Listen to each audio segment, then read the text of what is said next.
Today we are at SheSpace in Houston, an amazing co-working space that's fostering collaboration and creativity. Its founder and CEO, Stephanie Suru, is also a cancer caregiver and is featured in CanCare's new book, Hope in the Face of Cancer, along with today's guests. If you haven't had a chance to pick up your copy of Hope in the Face of Cancer, we encourage you to visit our website at cancare.org/hopebook, where you can buy one for yourself or for someone you love walking through the cancer journey.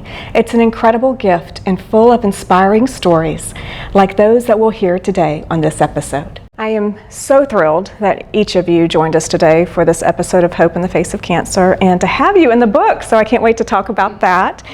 So let me introduce our fabulous guests to our audience. First, we have Renee Hansen, a 9-year actinic cell carcinoma survivor, that's a mouthful for me, consulting leader and woman of deep faith, a CanCare volunteer, who reflects on how her spiritual foundation helped her navigate life after diagnosis. Can't wait to hear about that, Renee. And Miss Shawntell McWilliams, a 13-year breast cancer survivor, entrepreneur, an award-winning philanthropist who speaks with honesty about identity, faith, and finding her purpose through cancer. Welcome, Shawntell. And Dr. Keith Sathoff, a 20-year, congratulations, stage 4 lymphoma survivor, veterinarian, and devoted CanCare volunteer who shares how love, loss, and service shaped his path. So thank you all for being with us and for sharing your story. You all were so open in the book, vulnerable about your experience and about your cancer journey. And first, I just want to thank you for that, because I know that that is inspiring so many people who are reading this book today. So really want to delve into some of your story from the book today. And we're going to start at the beginning. We're going to start really when you heard those words, you have cancer. So Shawntell, let's start with you. Can you take us to the beginning of your cancer story? Kind of where were you in life? What was happening? Like, how did this, come to be? To be honest, Darcie, cancer was always my greatest fear. Mm-hmm. And they always say that sometimes the greatest fear will happen, right? And so I was in the restroom putting on lotion, and I felt a lump, and I immediately knew it was breast cancer because it was my greatest fear. Wow! Right? But I ignored it for 3 weeks. Even though it was your fear, that's wild. For 3 weeks, and then finally decided to go to MD Anderson. My younger sister worked there, and I said, "Let's get a mammogram. I want to get a mammogram, and then we go have lunch." And so, that sounds fun. So that's what we did, and I went to the undiagnosed clinic. And I was diagnosed with triple positive, stage 3B, HER2 positive breast cancer. And I just fell to the floor. I just could not believe that I heard the word cancer. Yeah. When it's your fear, but when your fear come alive, it's something that I would never, ever, ever forget. And so it was in that moment I said, you know what? I don't want to have chemotherapy. I denied chemotherapy. I said, if this is what God wants for me, I'm just going to plan my funeral and I'm going to move on. My goodness. And so it took my friends and my family saying, Shawntell, we want you to be here. It took a village. Yeah. Because it was my fear. And so I felt like that was my destiny. I never saw positive breast cancer survivors coming out a lot. I never saw anything positive about it. So it was fearful for me. But, listen to my parents, my family, my friends, praying for me, encouraging me. I went to my first chemotherapy treatment, and that was terrifying. I didn't even want to get out the car. It took 4 people to pull me out the car. I'm very dramatic.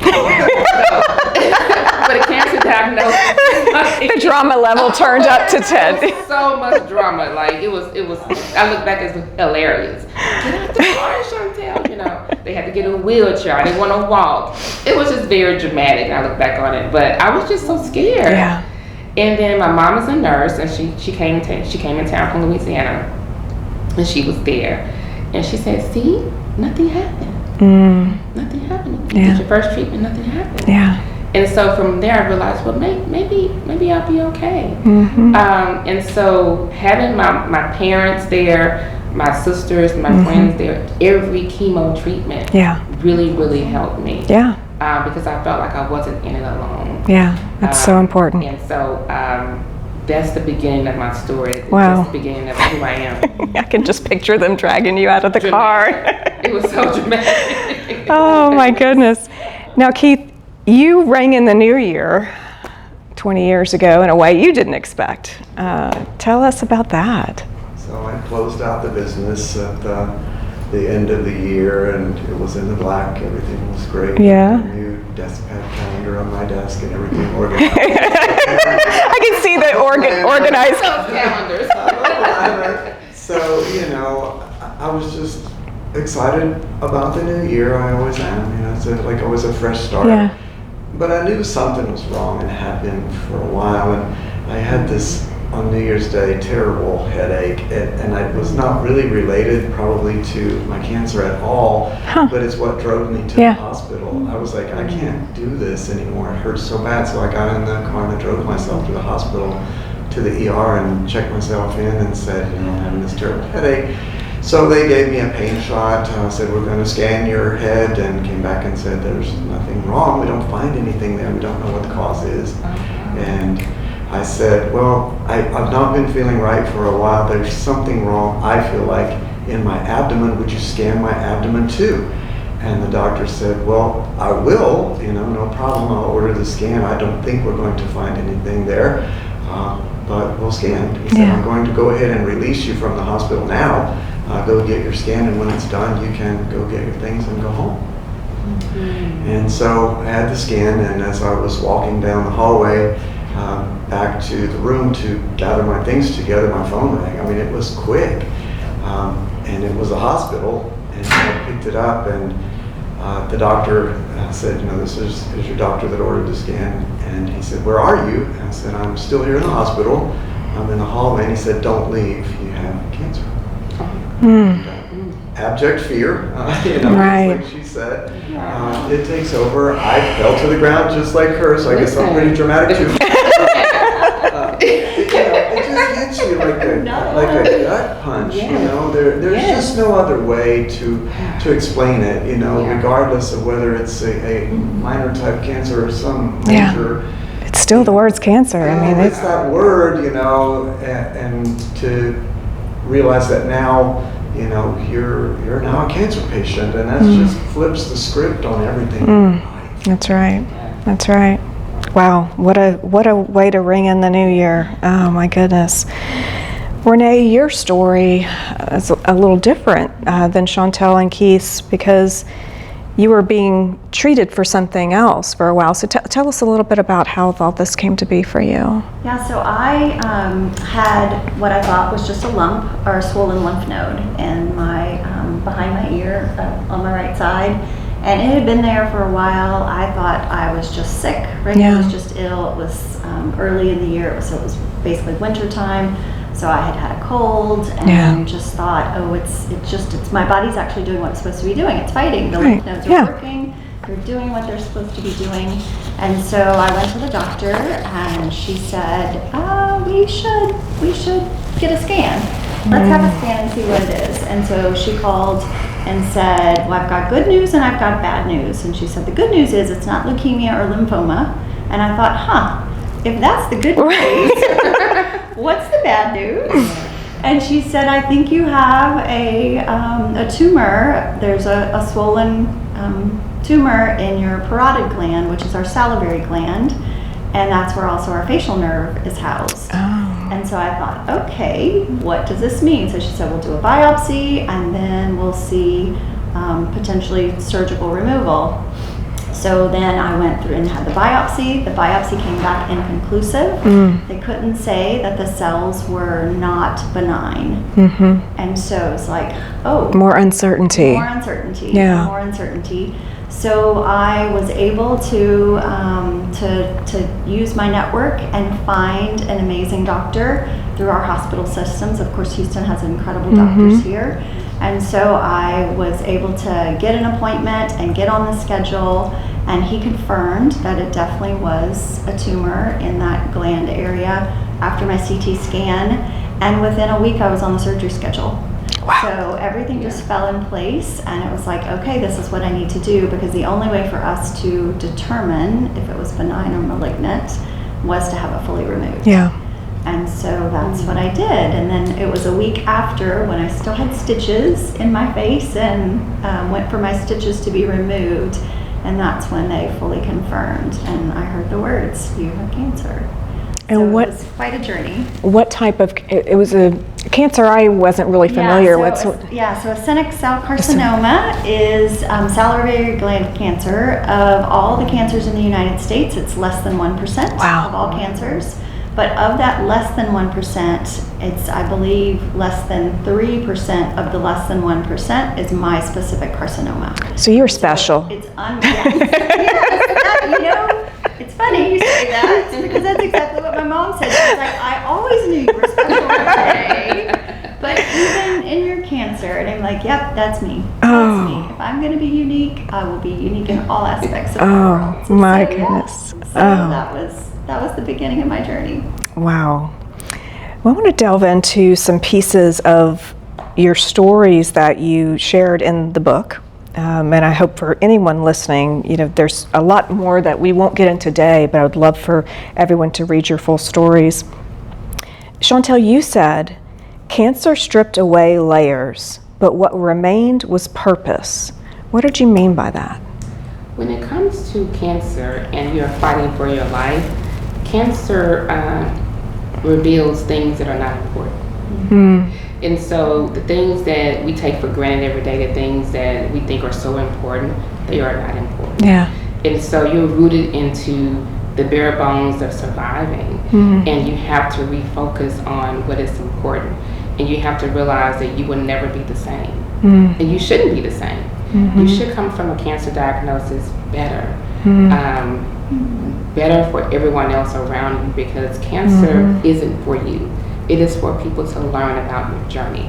And for me, it helped me develop my faith in God more. You have no choice.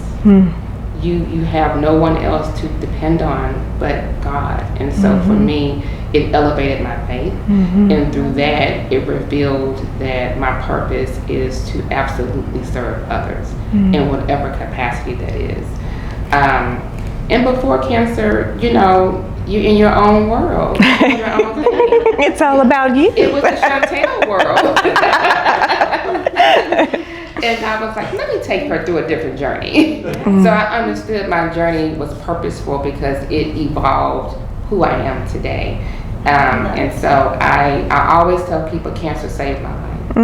It absolutely saved my life. And I know that by my life being saved is purposeful. And you have to do everything you can while you're here to serve others. That's really what it's for. So how has that sense of purpose manifested in your life post-cancer? Everything is beatable.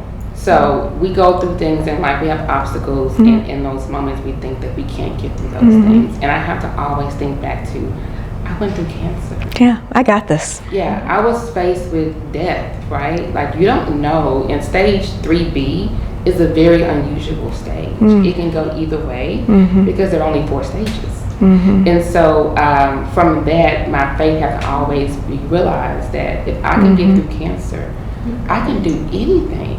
Yeah. I can get through anything. And so that keeps me grounded and balanced. It's not always easy every day. Yeah. So I find myself having to go back and relive my journey. Because 13 years later, you forget the core of your journey sometimes, right? So I have to go back and read my journal. I have to go back and read what I was going through, how I was feeling, and the routines that I had. I had a different routine when you're going through the cancer journey. Yeah. So I often have to get back to that routine, that gratefulness routine. Yeah. Just happy to just wake up every day. Yeah. And when you get through that journey, you forget that you were grateful just to wake up. Right. Right? You're just waking up now and just taking that for granted. And so the gratefulness, being humble and being balanced, and really understanding who you are to the core, not who you present. We often get caught up into who we present to other people and to the world and to society. And I think that's great, it has its place. But to the core, you really should know who you are. Yeah. And cancer pulls back all those layers. Yeah. Because your hair, your eyelashes, I was a 00, all those, I mean, you can't tell that now. All those things do not matter. And so your life is precious. And for you to be able to wake up every day and have life, we cannot take that for granted. Yes. And so, you know, it's always a battle. It's always, you know, I'm frustrated with this, but I'm still here. Yeah. You know, I'm still here. And so, and I often tell people, you know, I'm a stubborn person. And so I feel like God was saying to me, you're a little bit too stubborn. Mm-hmm. So let me get you to a space where you have to depend on me, and you have to have your faith in me, and you have to understand why you're here. And because otherwise I probably would not have gotten that lesson. Wow. How else do you evolve if you don't go through something like Yeah. cancer? Yeah. For me, it was cancer that helped me to evolve. It may be something different for someone else, but it had to take something very dramatic to get my attention. You mentioned hair. Hair is so important. It is. We'll ask Keith about hair in a minute, but no. So, you know, people don't realize it's eyelashes and hair. Yes. Eyebrows and Right. hair. And so I used to pray, God, please don't take my eyebrows. I know. I want my eyebrows. But my 4th chemo treatment, my hair began to just come out in clumps, in just clumps. And so I went to a specialist who specialized in cancer patients. She's amazing, and she turned me away from the mirror because I didn't want to see myself bald. So I never saw myself bald. Wow. Ever. And so she shaved my head, and she said, I'm going to put this beautiful wig that you purchased on me. And I said, well, this is my Beyonce wig. This is the first time I've ever had a wig glued on. So it was long, and so she put that wig on and turned the chair around. I was like, oh my God, she's back! You know? And so that gave me confidence. Yes. It gave me self-esteem. And it made me feel normal. I just wanted to feel normal. Yeah. And you don't realize how you don't feel normal going through cancer because you look different. Yeah. And so I would take pictures in my Beyonce wig, in my heels, every chemo treatment, every Friday. And you could not tell me that I wasn't fabulous. I looked back, I was like, oh my God, I was a 00 with my long hair. Nobody was saying anything because they were so happy that I was happy. It was such a transformation from even just weeks before of where you were mentally and emotionally, and that wig really empowered you. It gave me self-esteem. Yeah. And you never realize it's always the small things. Yeah. The hair, not having any hair. For someone else, they're fine with no hair. Yeah. They can wear, different scarves and rock their baldness. That's just not my personality. Yeah. I like hair. Yeah. And I want to be able to, comb my hair. Mm-hmm. So I loved my Beyonce wig. It was the thing that gave me self-esteem. I love that. The courage to keep fighting. I love that. Keith, your story is filled with a lot of layers. And you wrote about being there for others while still looking for your own anchor. What finally grounded you? So I started my journey fairly grounded in my faith as well. They alluded to that too. And so I had to struggle a little bit, initially with that because it will rock your faith as well. Yeah. There comes a point where you say, why me, God? Yeah. And you have to get to the point where you realize it isn't how good you were, how awful a person you were. Cancer doesn't respect anybody. That's right. You're just not immune. And I can remember getting a book that said, why do good things happen to bad things happen to good people? And reading that and really coming to a place, where I realized, there's nothing I did or didn't do, So I felt grounded, in my faith, and my family was rallied around me. That grounded me as well, because they had all the same, values and really knew me. Yeah. So that was very grounding as well. My career, was so important, as important as Shawntell's hair was to her, my career was to me. Yeah. That's a guy thing, probably, or And I was determined, that this cancer was not going to define me. I was still going to be who I was, which was a veterinary doctor. And I would drag myself there, even when I wasn't feeling well. If I had to go home and lay down at lunch to go back and take care of patients again in the afternoon, I did it. To just keep doing what I love doing, and what was for me a calling and a purpose and a career. And then there's the part of it all where you just don't feel grounded. You lose yourself a bit. Cancer can take so much away, and like Shawntell alluded to as well, and Renee, it changes you. Yeah. And so you have to find what's your new normal, going to be as you strip those layers away, like she said again, the things that we sweat that are maybe not that important. Yeah. Your story also talks about love deepening in the midst of it all. How did that unfold for you? Well, a couple of examples. First one, when I alluded to family, I can remember going home on Thanksgiving, and our family tradition was to sit around the table before we enjoyed the meal, and everybody go around and say something that you're thankful for.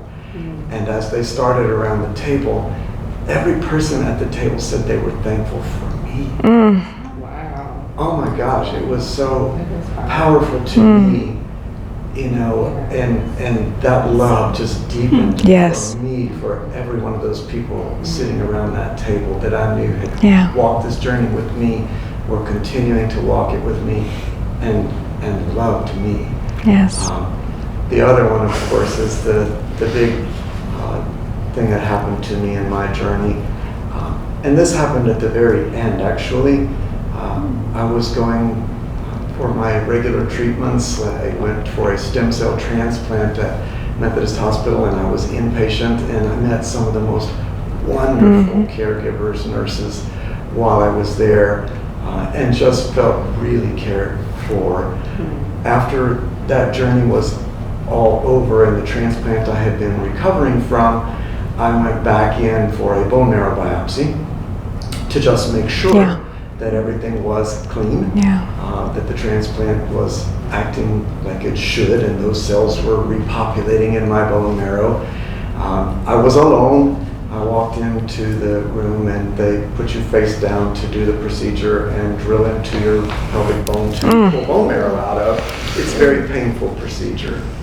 And a nurse that was assigned to me that day that I had never seen was in there as they were prepping me, and she said, "Would you like me to hold your hand while they do the procedure?" And I said, "Yeah, would you?" And so she pulled up a stool while I was face down and held on to my hand while they did the painful procedure. And after it was over, I stood up, turned around, and I hugged her. Really hugged her. And she said, "Wow, you really hugged me." I said, "Wow, I really appreciate what you just did for me." Because I was alone, and touch is my love language, and to just have somebody there holding my hand. As it turned out, we ended up falling in love. And she's my wife. And you guys have been married now for how long? We've been married now 16 years. So it's a surprise out of my cancer journey that neither one of us saw coming. But that was then the start, the spark after that. From initial hand holding to coming home. Such a beautiful story. Renee, your chapter in the book, it radiates faith, even through the unknown. So how did your faith evolve? So for me, you guys have alluded to it as well. It just was about trust. Trusting in God, trusting that my story, that He already knew my story. He knew exactly how it was going to play out, and I just was a part of it, and I continue to trust in each step. So many pieces came together in learning and getting my doctor and having the surgery and deciding the timing of so many different pieces. And so I just continued to trust. He just put many different pieces in place, and just very much trusting. I keep coming back to that. Yeah, absolutely. You also talk about surrender as a strength. Yeah. So what does surrender look like for you? Yeah, surrender, being able to let go. I am a person that wants to control all. Couple type A women here. I get to keep going. And so I just had to let go. It almost wasn't my story anymore, right? It's like I really felt God was using me to be able to show that I was going to be able to get through it with his strength, and being able to surrender fully and letting go and being there to show. And I also believe, right, my purpose, it really came out in the sense of my cancer really propelled me to know what my purpose was, of being able to be there for someone else. That it was just to show. I was a vessel. That's another way of how I really felt. Is I felt like the vessel that he was using to allow others to see that even in circumstances when you don't have any answers and you don't know what the answers are going to be, even a test after test, and figuring out or trying to figure out what you should do next, I had to trust in him and fully surrender. Yeah. Oh, and made it through. Yeah, that's powerful. So if someone has just a few minutes to read your story, like what one thing would you want them to walk away with? If there was one phrase, one sentence, what's one thing? I would say hold on to hope. That that it's very much, even though cancer, feeling and hearing that you've gotten a diagnosis and you don't know what next is going to look like, there's absolutely hope. Amen. There is hope that you'll get through it. That's right. What about you, Shawntell? What one thing would you want them to take from your story? Understanding that it's not your story. It is for you to help others to understand that they can get through anything, to really be a testimony for others, and understanding that why am I going through this? They really get the lesson of what this really means, because cancer doesn't happen to everyone. Yeah. So why is it happening to me? And what does that mean for the next person around me? So really understanding clarity of that. Okay. Yeah. Keith, what about you? Like, what one thing would you want people to take away from your story? I think hope as well. One of the things that I think people, particularly if you're starting the cancer journey, is to never to try to look too far ahead. I know we all sitting here are planners, you know, and you want this plan. And I can remember praying, you know, God, what's next? What's next for me? And the answer I felt very strongly was from a verse in the Bible where it says, "My word is a lamp unto your feet." And the word that I felt, or the message I felt, was look down at your feet and put one foot in front of the other. And it's a journey, and it has to start, you know, with one foot in front of the other. And the other is that, you know, and why we're all here is for CanCare, is to have that person beside you that understands the journey. There are people there that have walked this journey and that will walk it with you. That reminds me that saying, man plans, God laughs, you know. It's like, just, Well, speaking of laughter, I mean, obviously cancer is such a difficult journey, but I know for each of you there were moments. There were moments that made you laugh. Keith, what made you laugh when you least expected it during your journey? Like the hair, right? So mine was the same way. I got to the point I could tell it was turning loose. There was a clump on the pillow, and I reached up and tugged on my hair, and the top just came out. So I went to my hairdresser, you know, and I said, shave it. And she was like, are you sure? And I pulled a clump out, and I was like, yeah, I'm sure. It's loose. So he shaved it off, and I went home, and my young son, he was 6 years old, I guess, and I walked in the door. It's the first time he'd seen me with hair. Oh, wow. I always had a lot of hair.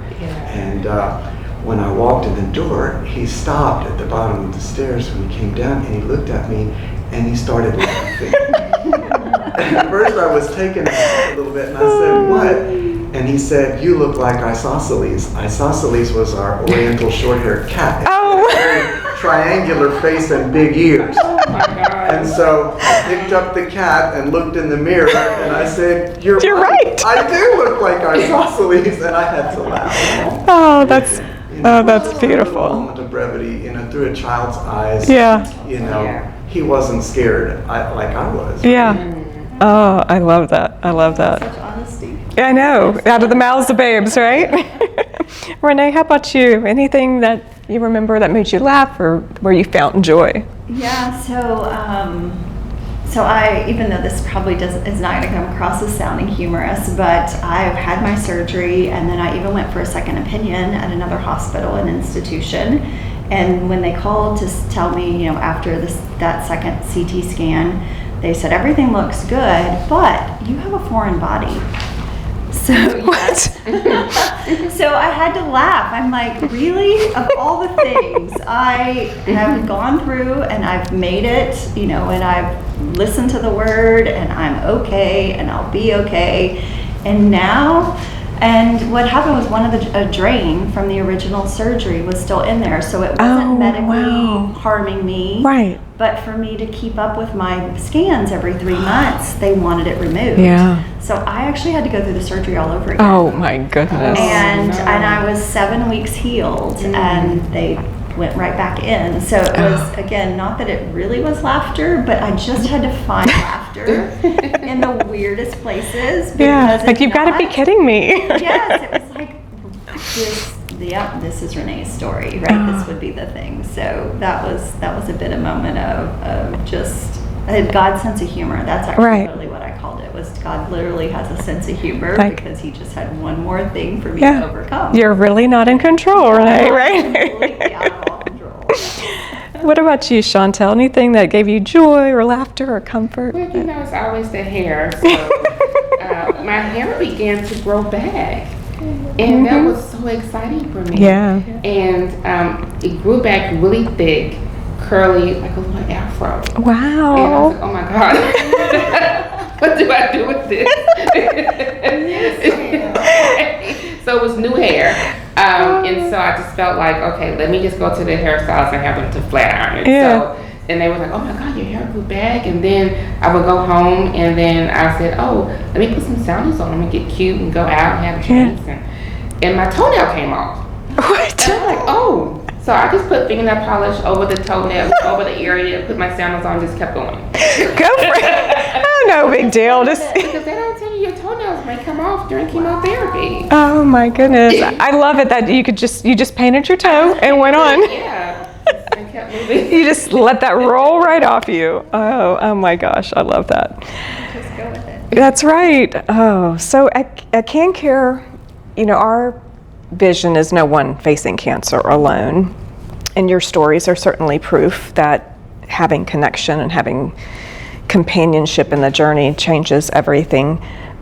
Renee, how did CanCare become part of your journey? Yeah, so for me, a person that actually was a coworker in the past, but obviously was close to me, she invited me to the Survivors Luncheon. And I didn't know anything had not heard of the organization, didn't even really know what the luncheon was. Do you remember what year that was? It would have been 2017. Okay. It was actually, yeah, All right. 2017. And and so I said, of course, I will come, right? Yeah. This is all a part of my life right now. Yeah. And very, very in tune with what was going on with cancer. And so I got there, and I learned that you could volunteer. Yeah. And that not only could you volunteer to help someone else, but you could get someone to help you as a volunteer. And I immediately stayed after the luncheon, and I signed up for both. Wow. I wanted to be a person, and I wanted my own person. Oh. And of course, you guys were amazing enough to recognize that I wasn't quite past my journey yet. So I only got my own match at that time. And then later, I have since definitely been matched with plenty of other people and have continued hopefully giving hope to others that they don't go it alone. But what was really even more special for me was the person I was matched with actually has had salivary gland cancer. So it was That's different, amazing. even though in that unique way. He didn't have my exact carcinoma, he had a different kind. And our roles ended up reversing because his journey took a different turn, and I was with him through his end. And so it actually became a really beautiful thing with his family, and his wife even recognized that and knew that he had been my person for the year prior, and so we became very close and was part of his family through those last days. And that is so beautiful. CanCare was quite a gift for both of us, for both of our families. And it makes you think about just the purpose that comes out of the journey too. Like you were prepared for a moment like that, you know, for him and his family. That's incredible.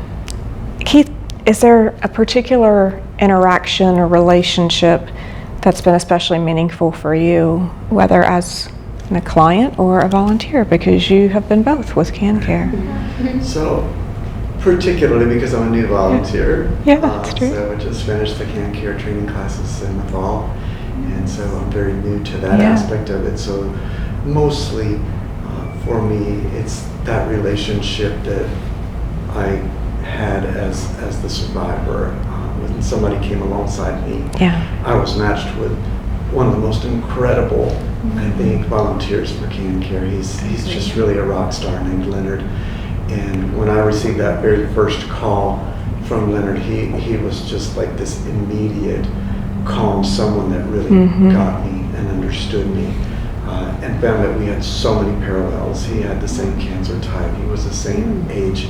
He had gone through a bone marrow transplant. He'd done it all, and he was just there to be able to encourage me the whole time. And of course, being a planner, my mind was just racing forward, and you know, he was so able to just calm me and to say, cancer is going to be a marathon, Keith. And he said, we need to just make sure that you understand we're going to take it one step at a time, and I'm going to walk it with you. And immediately there was just this peace that came, knowing that I was going to have this person there that I could call. He became so important to me in the way he just intuitively knew when to call and reach out, and that's just a gift that he has. That's right. And it was one of the most important things in my journey, was to having that survivor by my side, to just keep encouraging, keep telling me that I could do it every step of the way. It's beautiful. Yeah, he is amazing. He's a legend. And and Shawntell, you didn't know CanCare when you went through your cancer journey, but you still had that, you were still surrounded by people who had gone through that walk before you. How important was that for your journey? It really gave me a campus to see that I would be okay. A lot of times, seeing a 20-year survivor, seeing a 15-year survivor, it's so important for your psyche. Because everybody knows that cancer can come back and comes back, you know, somewhere else, and you always have these little anxieties, you know, internally. But seeing someone who, one of the young ladies I know, she had breast cancer 4 times. Wow. And so, in her will to live, it's just tenacious. It's inspirational. And so, watching someone like that survive cancer 4 times, still have a great will to live. But knowing you from March of Dimes, and then when you went over to CanCare, you immediately said, I want you to be involved. And asking me to speak at the Survivors Luncheon was the first time I told my story on that type of platform. And so it was very emotional for me, because it confirmed why I went through that. And I remember looking out, and people were just looking at me like I had no idea that she went through that. And so I understood that the story is not for you. That's right. It's absolutely not for you. But thank you so much for everything you do for this cancer community. It's my honor. It is an absolute honor. So we asked this crazy question in our training for CanCare volunteers. What was the gift of cancer? And we've really talked about it, a lot. But if there was one thing that you take away as the best gift that cancer gave you, what would that be, Renee? Yeah, for me, I would say it actually gave me my purpose. To be able to be there for someone else, so they know they don't have to go it alone. Okay. So, Shawntell, how about you? Same for me. Purpose, clarity, and really understanding your faith. Understanding that if you really trust and just like she was saying, if you surrender. Surrendering is very difficult to do when you're going through cancer.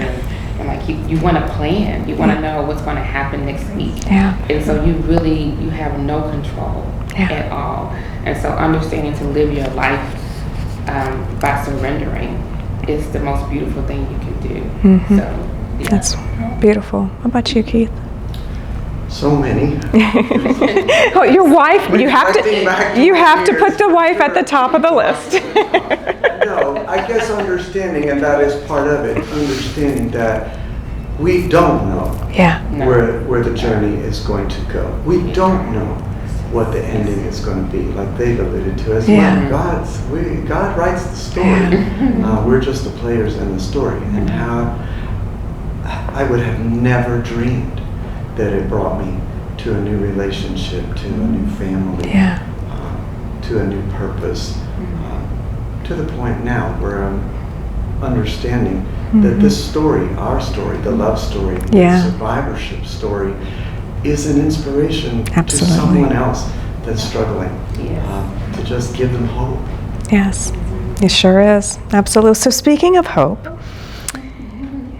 for anyone listening here today, and many people who are listening may be facing their own cancer journey, or they're loving someone with cancer, maybe they're a survivor, what message of hope would you really like to leave with them? Maybe it was something from your journey, a nugget that you want to leave with them. What would that be? So for me, it would be, I firmly believe that our struggles actually make us stronger. And so going through it builds our abilities to get through it. And it just builds on that hope that's there, that we will get through it. And we'll be stronger in the end. I love that. Okay. So what about you, Shawntell? What does hope mean to you, and what message of hope would you want to share with our audience today? Strength. Really having this strength and balance, and knowing that how you handle yourself mentally is how you will come out of a situation like cancer. You have to believe and hope and know that you are going to get through this. And someone told me that when I first went through it, they said how you determine your mental is how you're going to get out of this. So I didn't understand what that meant. Right. I was on the headspace to hear advice. You were still being drugged from the car. I'm trying to figure out my hair. But really understanding that you have the strength to get through cancer, and having the hope of that, because obstacles come in as you're going through chemo. There are so many things that happen through my journey of going through chemotherapy, radiation therapy. I've had 5 surgeries, and so you have to keep hoping and understanding that I will be okay. I'm still here. Yes. And what you see a person look like, you never know what they've gone through. So you having the strength and the encouragement to help someone else, and they can see, well, she went through cancer and she's okay. That was a turning point for me. Seeing someone else go through cancer and they look normal. Right. She looks fine. Yeah. So I will be fine. Yeah. But you really have to have the mental maturity to understand that you can be okay if you want to be okay. Yeah. You just really have to fight. That's good. Yeah. How about you, Keith? What message of hope would you like to leave with our audience today? You're stronger than you think you are. Yeah. And I think back many, many times about a story that I know you know that Leonard has shared before too, about getting on the bridge and crossing the bridge. That when you're a cancer patient, you're going to look way across that bridge and you're going to see a group of survivors on the far end of that bridge that have gone across this cancer journey. They made it there. And on this side that you're on, you've got a bunch of people supporting and cheering for you, praying for you, walking the journey with you. You've got to get on the bridge. You just have to do it. You have to survive. And to do it, you've got to get on there. And you will reach that other side. So that's my message. I love that story. And I go back to it again and again, that you'll get there. Yes. You'll get there. I love that.